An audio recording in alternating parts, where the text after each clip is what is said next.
Welcome to Man Does Tech, where I solve the problems you didn't even know you had.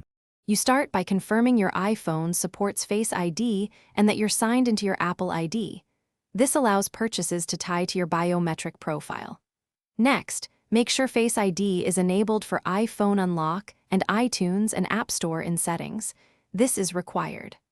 Once done, open the App Store and locate an app or an account prompt that asks for authentication. You're now ready to trigger Face ID for a purchase or download and proceed without entering your password. When you tap Buy or Get, the App Store will prompt Face ID. You see an animation and a small message explaining what's happening. Position your face in front of the camera and hold still.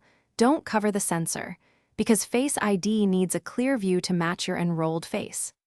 If successful, the App Store will display a checkmark and begin download.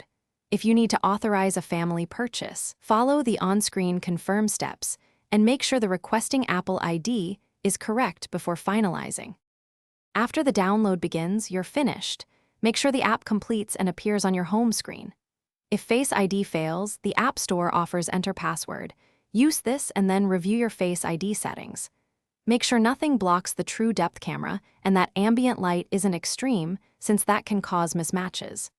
If problems persist, reset Face ID and re-enroll your face or restart the device. These steps resolve most stubborn authentication issues and restore reliable App Store access. Thanks for watching.